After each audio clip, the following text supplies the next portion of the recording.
Oh, okay.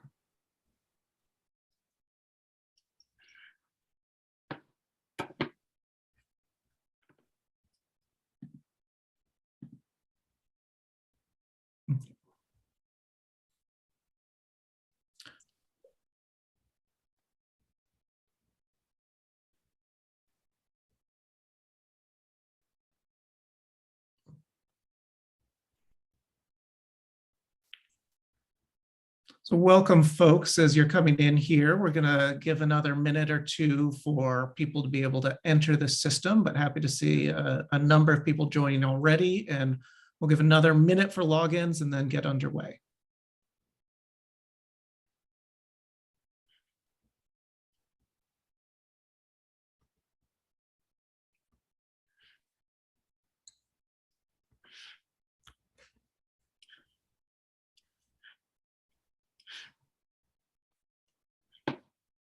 Excellent. All right, welcome everyone. It's a delight to have the chance to be with you this afternoon. This is going to be a session on thinking about the Ukraine-Russia conflict going on in historical context, for which we at Shippers are extraordinarily lucky to have Dr. Yan Mann to talk about this with us. I'm Chris Jones. I'm the Associate Director of Graduate Studies for the School of Historical, Philosophical, and Religious Studies, an enterprise that includes programs in World War II studies, history, religious studies, and philosophy. And we expect we probably have some people from many of those groups in the audience to listen to that today. As a note, this session will be recorded, and so we'll be uploading it, but only privately within ASU context for that.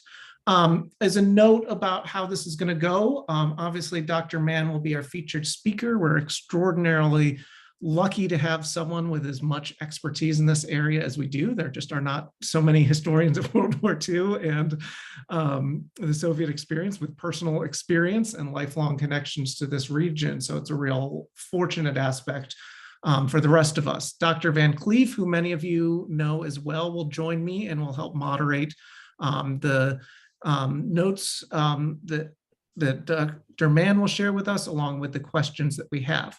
So the session will start with Dr. Van Cleave and Dr. Mann talking about a few different issues prepared in advance, and then we want to dedicate a good amount of it to your questions. So at any point, feel free, let's use the Q&A function rather than the chat function this time, if you can remember to do that, to put those questions in there. And at the proper time, Dr. Van Cleave and I will help pull through those and get as many of those out on the table as we can. So without further ado, maybe Dr. Van Cleave, I can turn it over to you. Yeah, thank you so much, Dr. Jones, and Dr. Mann, thank you very much for organizing this and obviously being willing to participate and give us your insight into this complex event, right? This history in the making that we are currently living through. So to begin, I was wondering if you can give us some of your own personal background, right? Both, how are you coming to this as a scholar, but then how are you also coming to this as someone from this region, and how do these two things intersect? All right, thank you for the question. Welcome, everyone. Thank you for joining us. So, as many of you know, I'm Dr. Yan Mann, and originally I am from what is today Ukraine, at the time the Soviet Union, specifically the city Chernovtsi, which is located in southwest Ukraine. It has not really been in the news because there's not much action going on there. And I specialize in the Second World War and the Soviet Union. So for me, this is rather close to home. I don't have family or friends really back in Ukraine. There's a few in Russia, but the majority of my family and my friends are part of the diaspora community located all over the world. Nonetheless, they have relatives and friends back home, and I've been hearing about what's going on from a variety of sources. So all of that has somewhat informed my thoughts coming here and sharing them with you today. Now, a lot of what I'm going to be discussing, I have not seen mentioned in the majority of the news reports that I've come across. So I'm hoping to give you all some additional context and nuance that will complicate much of what the narrative that has recently been evident in the media has consisted of. So yeah, so segueing that to your remarks, to put your historian hat on, right? How did we get here? What is the historical context from where this conflict emerges? What should people know about the history of Russia and Ukraine? Right. So thank you for the question. There are a lot of threads to keep in mind, and I'm going to be touching on quite a bit of information. I'm happy to go into more detail about any of it. Just ask me through the Q&A function. And so I think we have to first start in the 90s, if not earlier to some extent, and that is the fall of the Soviet Union, which was not really thought out by those who initiated the collapse, right? We've got a lot of artificial borders. In fact, all borders are artificial, but specifically when it comes to the Soviet Union, they were changed and altered for various reasons throughout the life of the USSR. And the result of these artificial borders was viewed as insignificant. Since the Soviet Union was what mattered, the Soviet Union was not going to go anywhere anytime soon in their minds. And where a republic's borders began or ended did not matter. Now, in the wake of the Second World War, we've got tens of millions of people being displaced all over Europe and certainly in the Soviet Union. Territories were deprived of their populations, whether this was a result of German occupation policies or Stalinist resettlement. They then needed to be repopulated. So this resulted in significant numbers of Russians being resettled in areas that became part of bordering republics when the Soviet Union collapsed. In essence, tens of millions of Russians found themselves minorities overnight when the Soviet Union disappeared. And the largest contingent could be found in Ukraine, specifically Crimea and the eastern regions, including the Donbass. And much of where the fighting is going on right now, so if you've heard of the cities, Kharkov, Kherson, all of these places have a significant Russian-speaking population, although these days they're not as friendly to Russian forces or Russia. So coming back to the collapse of the Soviet Union for a second, ethnic violence was evident before and immediately after the collapse of the Soviet state, right? You have it in the Baltics and you have it in Central Asia. And within a few years, you also have it within Russia's borders in Chechnya. They attempted to achieve some type of local independence. Now, Yeltsin's administration could not allow that type of precedent to stand.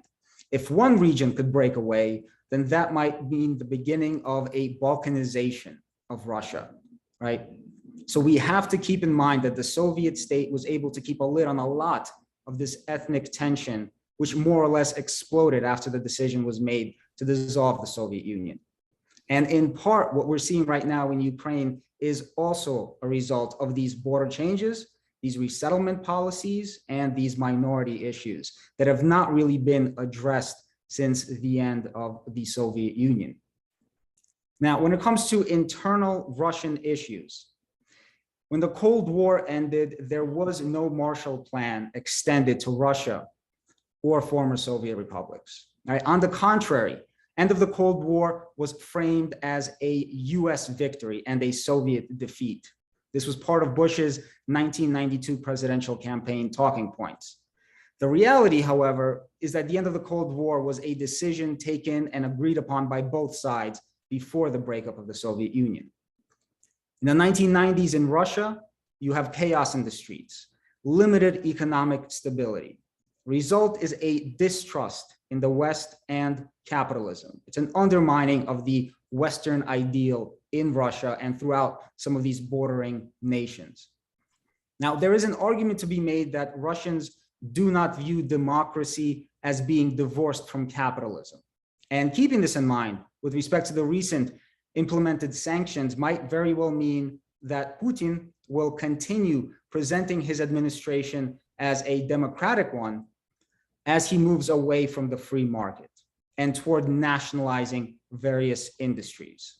Now, if the West can freeze Russian assets and property overseas, then why continue to take part in such a system, right? This is in part what we might see as a result of what's happening now.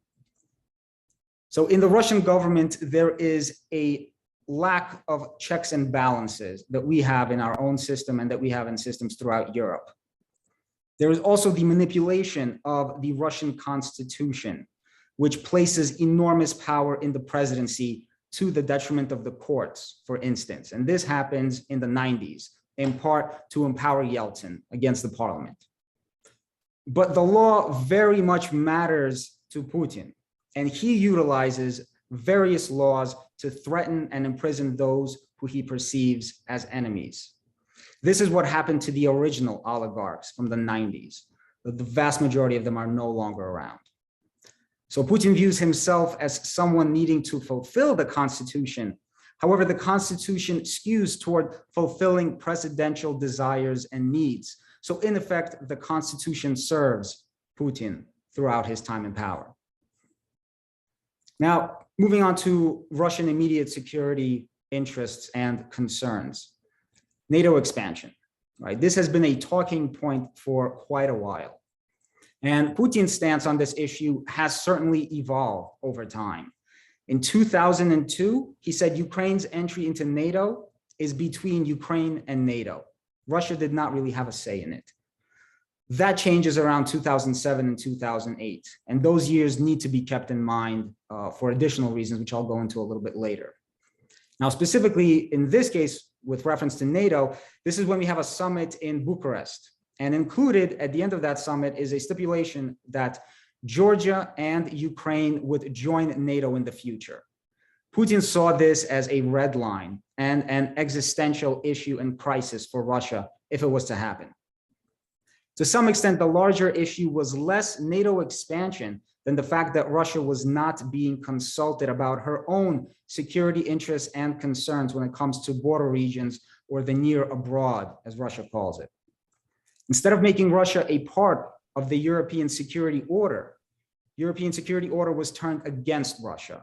And we see this also with anti-ballistic missile installations that were built in states like Poland and Romania. And the US also let expire numerous arms treaties. And we have to ask ourselves, what message does that send to Russia? Now, we also need to keep in mind the larger context this is happening in. At this time, American policies and actions around the world, that includes bombing of the Balkans in the 90s, late 90s, the invasions of Afghanistan and Iraq, the expansion of NATO, etc.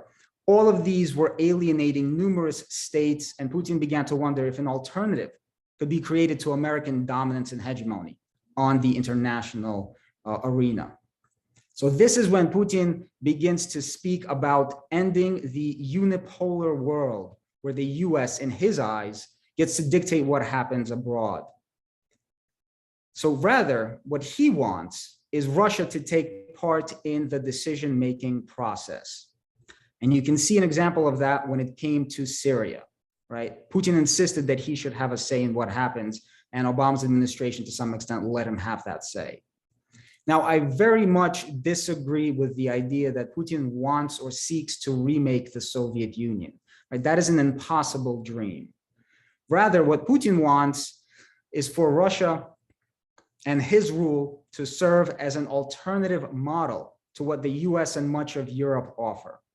And this is with respect to economics, to politics, to religion, and the military establishment. Thus, he seeks internal stability by controlling Russia's media, as well as the new class of oligarchs and security services within Russia. He also appeals to conservative Christian beliefs. He disparages the LGBTQ community, and he relies on the memory of the Second World War as a rallying point for the population to define present-day Russian identity. And that is inevitably tied to the history of Ukrainian nationalism and fascism in general. Now, while aiming for domestic stability at home, he seeks to destabilize democracies in the West, in France, in Germany, Britain, and the US, through what we call now asymmetrical or hybrid warfare.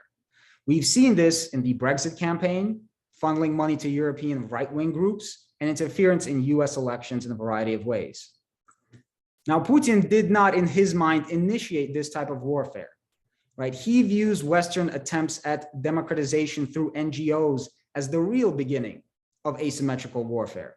And that took the form of the color revolutions throughout Eastern Europe and Central Asia. Similarly, in 2014, when the democratically elected president of Ukraine was run out of his country, Putin saw it as a possibility for his fate in the near future, and the hypocrisy of the West in action, that is undermining a duly elected president and the democracy that was currently taking place in Ukraine. Thus, these various hybrid warfare campaigns taking place online are aimed at highlighting fissures in Western society and using them to destabilize Western democracies. Again, this is what he views Western NGOs as trying to do in Ukraine and Russia. And so this also includes cyber warfare, which we've seen evidence of, holding company records hostage in exchange for large ransoms, or exploiting weaknesses and stealing information. All of this serves one purpose, specifically to destabilize Western governments. Now, similarly, he wants an alternative to the European Union. And to offer that, he needs a friendly administration in Ukraine so they can join his Eurasian Economic Union, the alternative. Economics are undoubtedly important. And the fact that Russia's economy has been suffering recently due to sanctions, placed even before the ones that we're seeing now, and COVID, right? In some ways, there's nothing like a quick military victory to boost your popularity at home, which is undoubtedly what he was counting on with the initial campaign against Ukraine.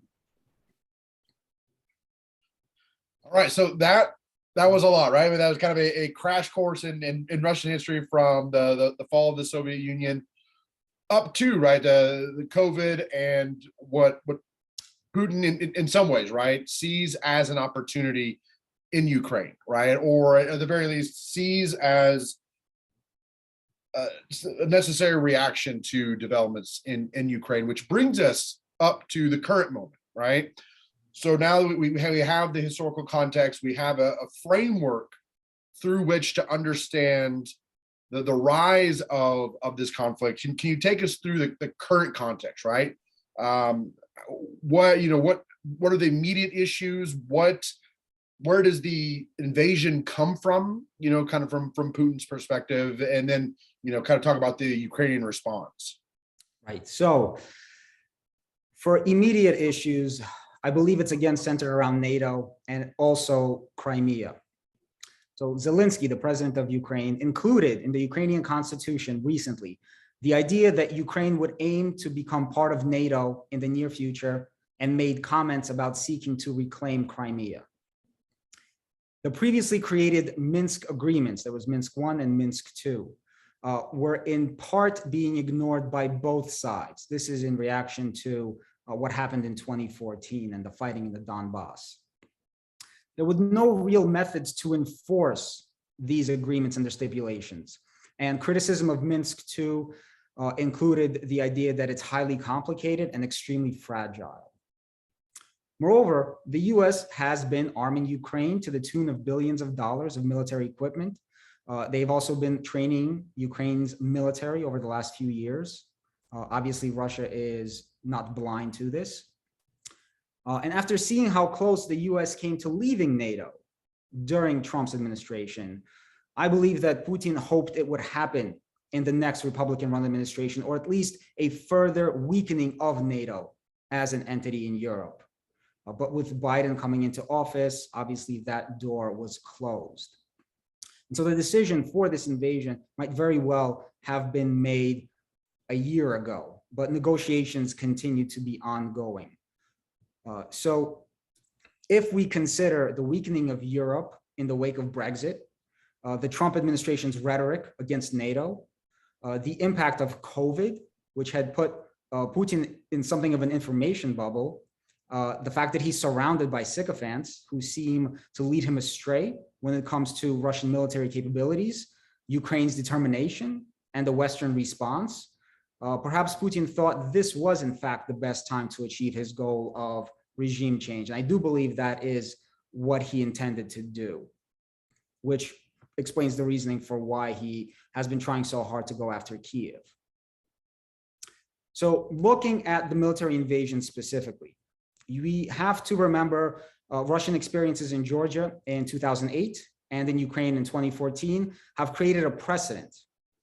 And Russians thought they could repeat that. Russia's invasion of Georgia was viewed and sold as a just war because of Georgia's actions. And the silent invasion of Crimea was favorably viewed because this territory specifically is predominantly Russian and contains the largest Russian naval base in the Black Sea, which for security reasons, Russia was afraid to lose if Ukraine ever was to join NATO. The Donbass situation is much more complicated, but it became another frozen conflict and something that both weakened and strengthens Russia's position vis-a-vis Ukraine and the West.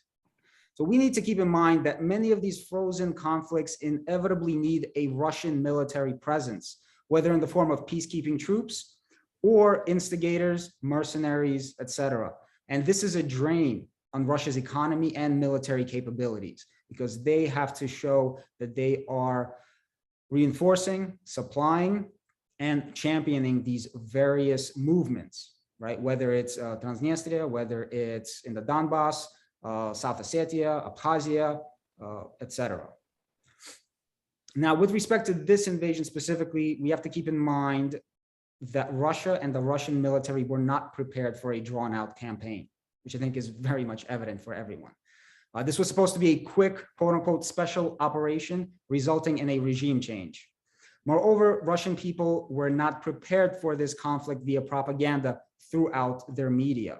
Neither was the military. In fact, what we saw was both in Ukraine and Russia, the idea that the West and Western media are making this out to be much worse than it really, really is. And there is a question of Russian soldiers' morale within all of this.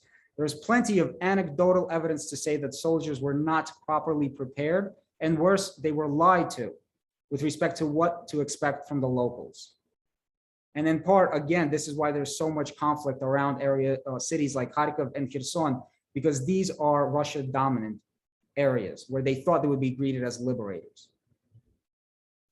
Now, as a result, much of what we're seeing is partly Putin and his commanders reacting to the situation that they're experiencing on the ground. This situation is often out of their control. Probably the closest comparison would be the winter war against Finland. One rather morbid Soviet joke said that the Soviets won just enough territory to bury their dead. And that's inevitably what we're experiencing here with this invasion of Ukraine. The numbers of casualties are simply catastrophic for Russia's military. And from what I've seen, and keep in mind, this is a very much anecdotal evidence, many Russian soldiers were not told the true reasons behind the invasion. They were promised they would be greeted as liberators, no matter where they went. Their equipment and supplies seem to be very much outdated. The long column that was on its way to Kiev, that was being reported on, was a liability, less so a threat, right? It speaks to the limits of the road network in Ukraine and lack of Russian preparation. Most recently, an exchange between two Russian officers highlighted that 50% of a unit had frostbite in their feet. Medics were only equipped with bandages for the wounded. Soldiers lacked body armor, and there was mention of a Russian plane bombing their own soldiers. The reply to this latter fact was, "This is normal." I don't know if it was said as a joke, as kind of a morbid sense of humor, but that was the reply. An additional complication for both sides is that these are armies that are operating with similar equipment, similar vehicles, similar uniforms. I'm more than sure that there have been numerous cases of friendly fire as a result, further degrading the strength of both sides in this case. Slowly, the invasion has transformed from a special operation that should have resulted in regime change within a few days to a protracted campaign with a variety of goals in the south, in the east, and in the north. The destruction of a state's defensive and civilian infrastructure from a distance is something Russian forces have previously done. This is the case. In this case, some of the attacks are seemingly dictated by information about Ukrainian force dispositions, and others are more strategic, even if categorized as a war crime. Destroying hospitals will do a lot of harm to a nation, especially when a pandemic is still underway. There's also the possibility of the utilization of additional weapons that have been banned entering the conflict, which is something I think needs to be avoided, isn't all the more reason to try to bring the war to an end sooner rather than later. Now, I want to quickly switch the concentration to Ukraine, because again, a lot of this is focused on Russia, and I want to give a little bit of agency to Ukraine, both the good and bad in some ways. Previous administrations saw a battle over the memory of the nationalist organizations AUN, O-U-N, and UPA. This was the organization of Ukrainian nationalists and the Ukrainian insurgent army. They collaborated with the Third Reich and participated in various operations against Jews, Poles, and anyone else they deemed detrimental to a Ukraine for Ukrainians. One of their leading figures was Stepan Bandera, who was at one point awarded a posthumous title and then stripped of it by the next Ukrainian administration. More recently, as part of a series of decommunization laws, a bill established that the public denial of the legitimacy of the struggle for independence of Ukraine in the 20th century is recognized as an insult to the memory of fighters for the independence of Ukraine and is unlawful. This in effect makes criticizing AUN and UPA illegal. Thus, the argument that Ukraine needs to be saved from neo-Nazis by Putin's administration will lean on the idea that Ukraine is infested with Bandera and nationalist supporters who collaborated with Nazi Germany. However, the truth is, while there are certainly neo-Nazis and nationalists in Ukraine, they are a minority at best, a fringe group, but one that receives a lot of attention in Russian media. Moreover, these type of laws and declarations are not helping Ukraine with respect to Russia's version of the history of the Great Patriotic War, which does not treat Ukrainian nationalist components well. Right? They do not view them as the heroes that Ukraine does. So there is no denying that there exists a rather vocal Ukrainian nationalist component inside the country, mostly situated in the Western regions. And they were most clearly seen in the Maidan protests in 2013 and 2014. And they continue to antagonize Russia and try to push Ukraine toward the West and give Putin more ammunition for his propaganda. This is why it's important to remember that states like Ukraine are not inactive entities. They do have agency and they are using it. Right? Whether they're using it to their detriment is a separate conversation. So these memory wars are not happening in a vacuum, and it's not just in Ukraine. The Baltic states have also jumped on this bandwagon of glorifying various nationalist figures from the Second World War era. Before breaking away from the Soviet Union, Lithuania already began to exonerate several nationalists who collaborated in the Holocaust and were found guilty in Soviet courts. Lithuania went as far as to start legal proceedings around 2007 against Soviet Jewish partisans for crimes against humanity. Around the same time period, that is around 2007, 2008, which I highlighted at the beginning, Estonia decided to relocate the Bronze Soldier Memorial in Tallinn to a nearby military cemetery. This caused an uproar in Russia and resulted in riots in Tallinn, protests in Moscow, and cyber attacks against Estonian organizations.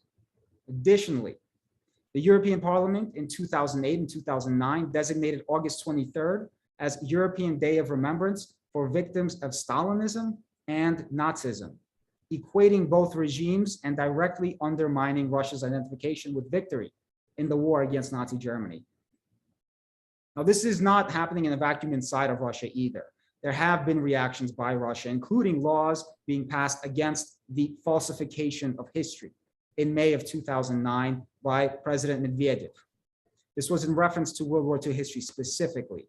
But the commission created to enforce this law did not last long, was disbanded in February of 2012. So coming to the present, what Putin's propaganda readily ignores is that Zelensky is Jewish. The Ukrainian president is making quite a name for himself in a very Churchillian way. But we also need to keep in mind that he's playing to an audience and he is a trained performer. He has a specific message for the Ukrainian people, for the Russians, and for various European and Western states. He, like Churchill, is helping to write the history of this conflict through his words and actions. Now, as others have done before him, Zelensky is portraying the conflict as one of David versus Goliath. Putin is doing the same, except the David in this case is Ukraine and the Goliath is the population of the Donbass. Moreover, Ukrainians are regularly emphasizing that they are defending Europe and freedom. These are significant statements, but they're somewhat removed from reality. And we need to keep in mind that rhetoric is used for numerous reasons and serves multiple purposes. This doesn't mean that they're necessarily wrong, but these ideas are an idealization of what's going on. And while that knowledge doesn't change what's happening on the ground, understanding that there is nuance to the situation and it is not necessarily a black and white affair is going to go a long way in eventually finding a hopefully diplomatic solution to this war and hopefully creating a peaceful environment for decades to come.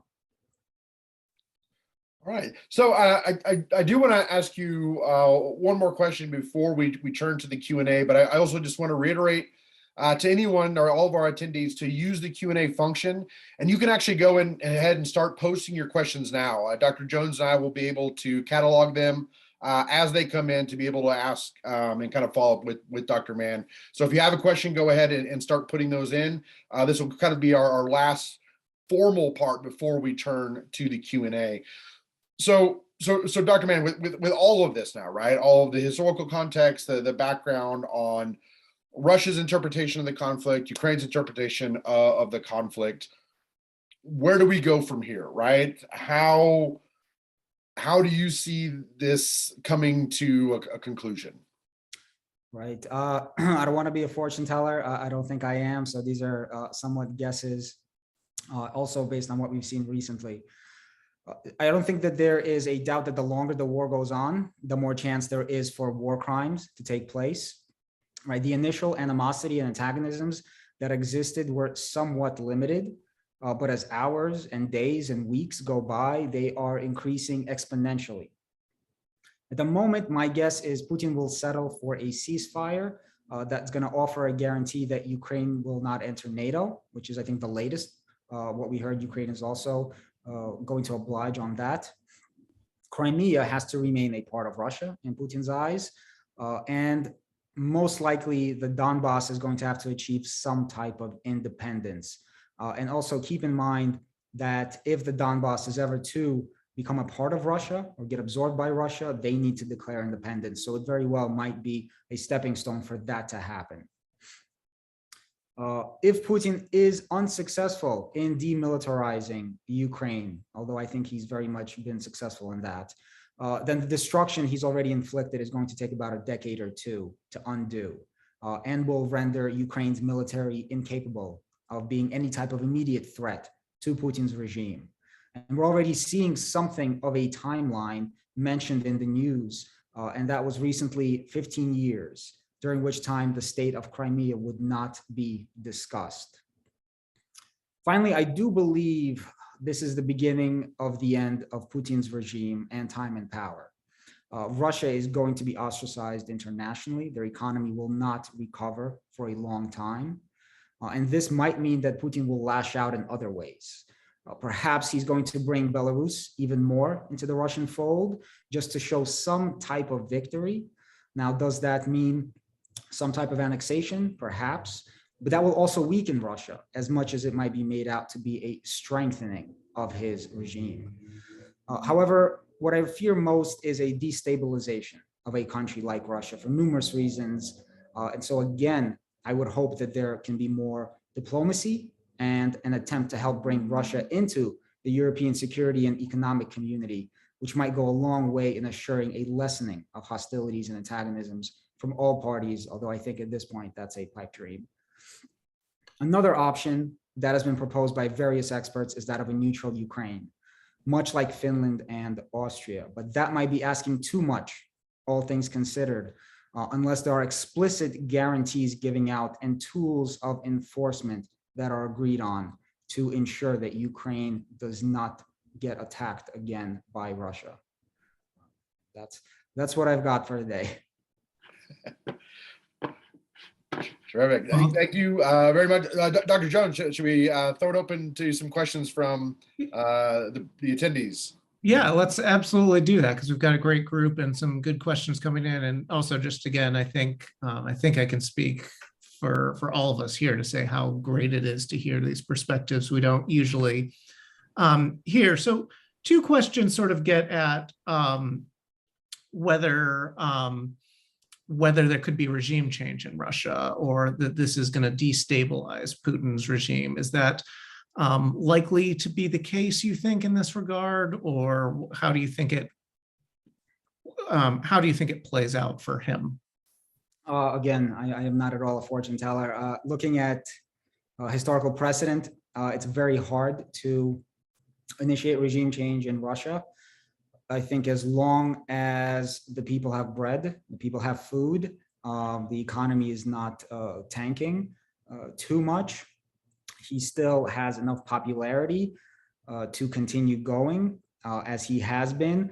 There are certain areas or sections of power within Russia, one of which revolves around the oligarchs. However, the oligarchs are only empowered thanks to Putin.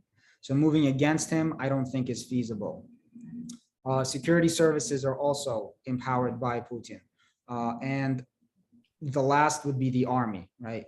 In the Soviet Union, you would need the party, the secret police, and the army to be on your side if you wanted to retain rule. If any one of those three goes, then the likelihood increases that there might be some type of regime change. So the longer this war goes on, the more likely it might be that a scenario like that is possible, but that will depend on the army mutinying. And I don't think that is going to happen anytime soon from what we've seen. And I am, to some extent, following various channels, one of which is very heavily Russia propaganda dominant. And the stuff that they're showing is very much night and day compared to what we're seeing in the West. And so the idea of a campaign of liberation, of finding neo-Nazis, fighting neo-Nazis, successful campaigns within Ukraine, all of this is being spread throughout Russia. This is what they're seeing. They're not seeing defeat like we're seeing. And so I think, is it a possibility? Sure, anything's possible. Is it a probability? Not today, not right now, from what I'm seeing. Great.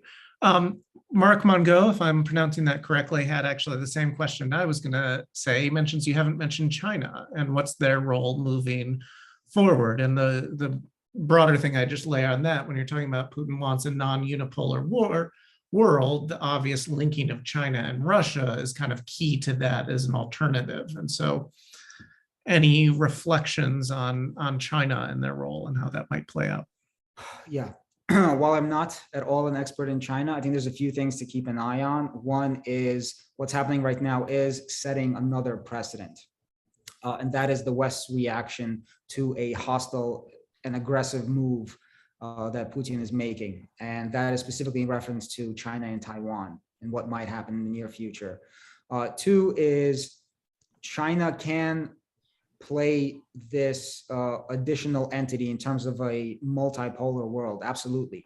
Putin was counting on various negotiations and agreements with Asian powers, right? Moving the area of influence, of power away from the West and more so toward Russia and Asia.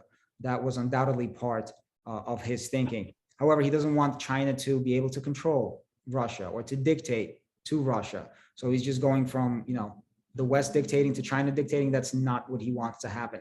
Although considering where we are today, him coming to China and asking for whether it's to buy oil, to buy gas, to sell Russia military equipment, technological equipment, he is going to be subservient to some extent to China's wishes and whims, at least in the immediate future. But I have no idea what China is going to do with its position as of right now. Switching then to the US, so Daniel Robb asks whether Putin is empowered when Biden and others made it clear that they would not step in to defend Ukraine since it wasn't in NATO. And then does this go to whether worries about smaller NATO countries such as Estonia and Lithuania still worry about whether US and NATO would actually put boots on the ground to defend them under Article 5. Yeah, I don't think Putin's going to risk that. He also does not gain much from attacking those countries. Again, they do have minority populations of Russians, which he uses as a tool. And again, you saw that with my mention of the bronze soldier memorial issue over a decade ago. So he can kind of stir the pot when he wants to, but to incorporate those states into Russia, because what is really going to be the endpoint of a campaign against any of these Baltic nations? Their incorporation into Russia, that will only unleash partisan campaigns, right? Which we are also thinking might be very much a possibility with Ukraine the longer this campaign goes on, especially in the West, if not all over the place. And so he does not win much by attacking states like Lithuania, Estonia, Latvia. Similarly, we have seen the inability of the Russian military to achieve much of anything at this point in time, aside from utter destruction of cities. That's not really a reputation that's going to take you far in future campaigns as of this moment, right? They are riding high on what happened in 2008 and 2014, where they got everything they wanted pretty much with very limited casualties, very limited loss of life, and limited sanctions. That's not the case right now. So what we're seeing is a precedent in the other direction. We're seeing a weakening of Putin's regime and Putin. And by the way, I didn't mention this before, but I consistently mention it. This invasion is being done out of a position of weakness, not strength. He is trying to become stronger by doing this in various ways. But the only thing it's doing is reinforcing how weak Russia's position on the international arena, even with the near abroad, which includes Ukraine, Georgia, Armenia, et cetera, all of these states on the Russian border. It's showing how weak Russia's position really is. So that goes then to Tracy opened the questions here by just asking what's Putin's endgame now? And maybe the question would be, what might it have been before this? And now that it's here, do we see that perhaps changing? Originally, I think he wanted what he said he wanted, which is regime change, this denazification of Ukraine. Not that, again, Ukraine has a Nazification problem, but what he wants is a friendly administration that is going to keep Ukraine out of NATO, take that out of the Ukrainian constitution, right? No pledges to join NATO in the near future, to recognize that Crimea is officially part of Russia, and possibly to give more freedom to these separatist areas in the Donbass. That's Donetsk and Lugansk, those territories. And those territories are important to keep in mind because they have their own agency in this case. And that's not something I went into much detail about, and I don't think there's much information written about these territories, even today, but that's kind of a separate conversation. So I think that the initial plan for regime change has gone to the wayside, and now he's going to try to get as much of that original plan going as possible. That's going to exclude, obviously, a different administration. I think he's going to keep Zelensky where he is. He doesn't have much to say about that.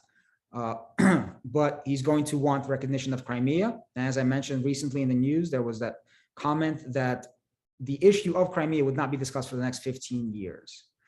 Similarly, questions about the Donbass is going to be a sticking point. What is going to happen with those territories? And I don't think, no matter what happens to them, I don't think it's very much possible for them to become a part of Ukraine with not causing future issues in the near future, and becoming a part of Russia, not creating a very antagonistic attitude on behalf of many Ukrainians for the fact that they lost that territory. So there's no real win-win position. It's just how well can Putin present the end of this conflict at home. And just to follow up on that with then an explicit World War II analogy, you know, people have wondered, how far does this go, right? Is this like conceding parts of Czechoslovakia to Hitler and the famous peace in our times because we've done this? You're offering a limited view that his view doesn't expand past that. But there, of course, people who've drawn on World War II have feared that maybe it's actually is a much more radical one.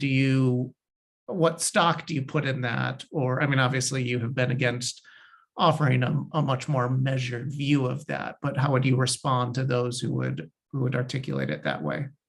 So I think it's an interesting question. I do not view it as a stepping stone to a larger conflict. That doesn't mean it can't become a larger conflict, which is why I very much fear escalation, which is in part what Zelensky and others have been calling for when they mention no-fly zones. Because when you start to try to implement something like that, you begin to increase the possibility of incidents involving both Western powers and Russia that can readily escalate further. And so if we can keep it localized, which again is not ideal, people are dying, continuing to die every day. But the alternative is to make it that much worse. And so again, this is why I think diplomacy is so important to keep in mind. Putin's not going to be around forever. Zelensky's not going to be around forever. Unfortunately, border changes are a fact of life. Doesn't mean we have to accept them necessarily. We have to keep in mind why they're happening and how to prevent these kind of wars from breaking out in the future. But no, I don't think this is the beginning of World War III. Mm-hmm. So say this does end and wrap up sometime soon. There's a couple questions about who's going to reconstruct Ukraine. Is the idea of sanctions against Russia, or not sanctions, reparations, to require that from Russia to be part of this? It's not exactly the direct question, but someone also notes there's this huge focus on NATO instead of the UN. So again, thinking about a broader international community just beyond that, how do we, what's the context? Say this wraps up with a ceasefire, somewhat of the sorts you describe. What are the pathways for Ukraine to rebuild, and who's part of that effort? Yeah, I mean, UN, Russia's got a seat on the Security Council.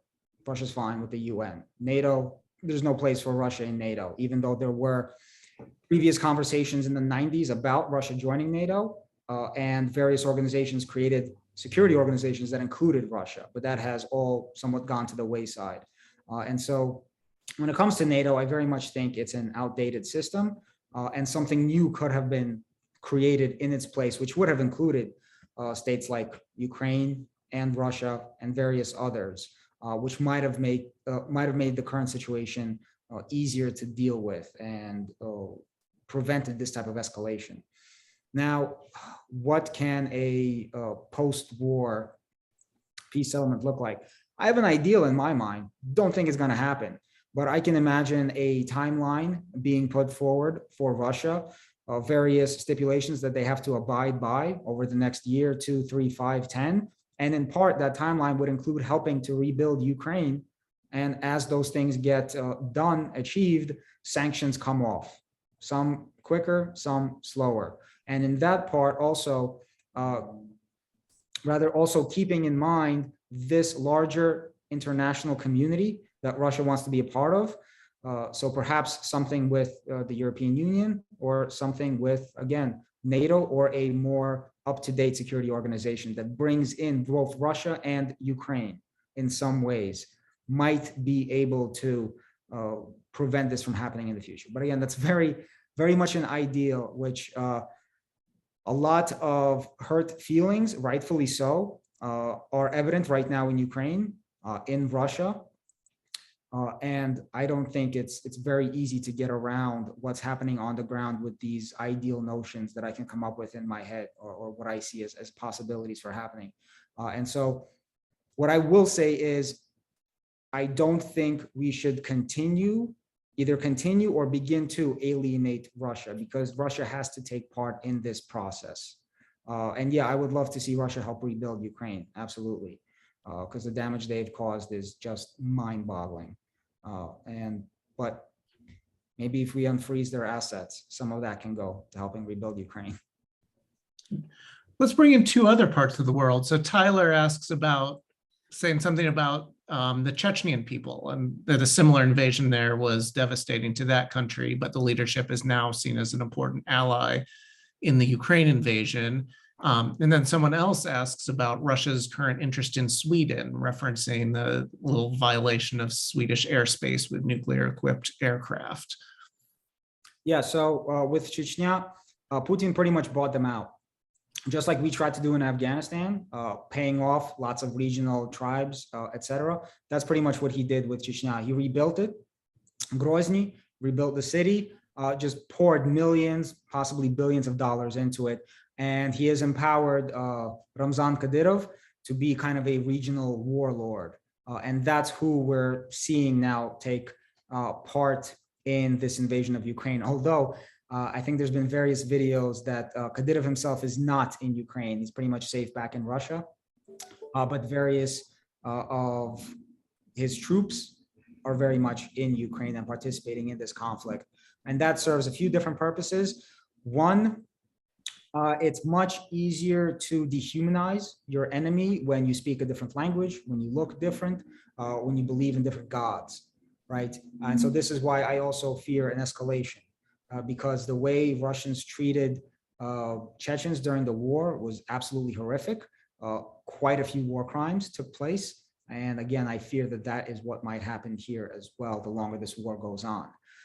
With respect to Russians showing a force of strength by flying their planes with nukes close to various bordering states, regions, that's pretty much what it is. It's a threat. These have been going on for quite a while, both by Western powers and by Russia. Happens regularly. Flyovers of various ships overseas, etc. But I wouldn't put too much credibility into it in terms of any type of escalation there. I will say that I think Putin has used the threat of nuclear weapons initially when he put his forces on alert, but there's been little mention of it. Really, it's the West that has latched on to this, and it's a bit of a reflection of Western media where after the first few days of this war, when it was fresh and new and you had 24-hour reporting on it, it has become something of a quagmire for the Russian army. And so now a lot of reporters are asking these leading questions about what is it going to take for this to escalate further? And inevitably, that means mentioning nuclear weapons. So a lot of that is coming from the West rather than Russia. Interesting. Couple economic questions to go back to. So Jeremy Clark asks, how do you see de-dollarization affecting the origins and outcomes of the conflict? And there was another question, I'm sorry if I'm forgetting the name, asking, Gene asks about, do you think sanctions against oligarchs will have any effect on Putin's actions? So monetary reform and putting pressure on the set of oligarchs. We'll take the second one first. I'll come back to the monetary one. Oligarchs, like I said previously, they exist because of Putin, thanks to Putin. They do have some power, but really they're middlemen. Roman Abramovich has been described as, right, Putin's wallet. So if he wants to get things done, these are the middlemen through which he will go to either bribe people, try to make deals with various nations. This is who he sends. And they have ingrained themselves in various Western European nations, including the US, including Britain, to some extent Israel as well.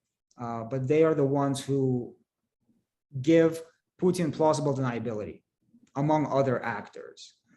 So they exist thanks to him. So doing something against him, I don't think is feasible right now. The only reason that they have their billions is thanks to Putin. So taking away their billions, not all of them, they still have quite a bit of wealth. I don't think it's pushed any of them or will push any of them to do anything against him. And quite a few of them are just his friends, childhood friends that he's put in these positions of power, that he's given companies control of entire enterprises to, and they are loyal to him. Why not? He's created their lives right now. As for the de-dollarization, I'm not sure where that is going or what that is more specifically in reference to. If there's more context that can be given that I can go on, I can try, but I'm not at all an economist, so my knowledge there is limited, I will say. We're only asking you about hundreds of years of history, dozens of countries, complex things that you might have one point on which you're not certain is more than acceptable. Going back to, you mentioned Putin's COVID bubble affecting this. So Mark Johnson asks, do you agree that Putin's military leadership is deliberately keeping him misinformed, or does he fully know what's happening? Obviously, he's projecting a certain image, but is that just because he's good at projecting an image, or is he actually potentially in the dark on key things? I think he was given incorrect information before the invasion happened. I think, again, they were riding high on the reputation that they made in 2008 and 2014. They did not expect Ukraine to resist. They did not expect Zelensky to become the figure that he has become, this rallying point, not just for Ukraine, but for Europe and to some extent the world. And so no one, I think, could have predicted that, even though there were specialists, scholars commenting on the fact that if there is an invasion of Ukraine, resistance will continue in a variety of forms. Even if there is regime change, even if the initial campaign is successful, it will assume a partisan war-like atmosphere in the West, because that is where the nationalists can be found. And they have a history of waging partisan war, not just against Nazi Germany, but also against the Soviet Union in the late 40s and early 50s. And so whether or not he was kept informed of that, I'm not sure, can't speak to it. Today, I think he's very much being kept informed about what's going on, because I don't think you can hide the failures, the multiple failures, and the fact that their troops are now being repositioned from various parts of Russia, including, I want to say, South Ossetia, and being thrown into Ukraine. Now, I think there's also conscription might be going on. It might be that time of the year. I'm not sure, but undoubtedly more troops are needed. When you have a 190,000, give or take, army that has taken about 10% casualties at this point in time, the vast majority of those casualties, my guess would be the tip of the spear. It is combat troops, although supply troops have also suffered. That is not an armed force that can continue at the same tempo. And that was a pretty horrible tempo to begin with in some ways. So I think that he has to be informed about what's going on if they want to save either face or save anything from this campaign, to actually make it look like there's some type of victory at the end, rather than just defeat after defeat after defeat. Great. So switching gears again, Marnie Leist asks the historians question. So with such tight control of Russian media, how will historians be able to or not reflect differing Russian perspectives? So when this goes back and we try to say what capacity will we have to say, to tell a story separate of the propaganda, do you think? Oh, that might be, so we will have access to official propaganda channels. So we'll know what they were trying to sell the population.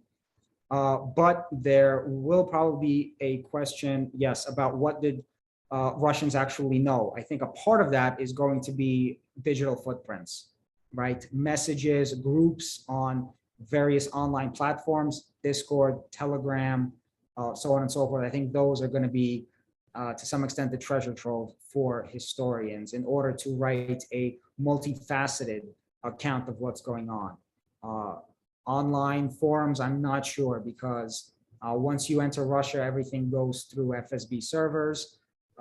So that's not as easy. Using VPNs, trying to get around those servers, possibly, but very few Russians probably do that when you take into account the size and population of Russia.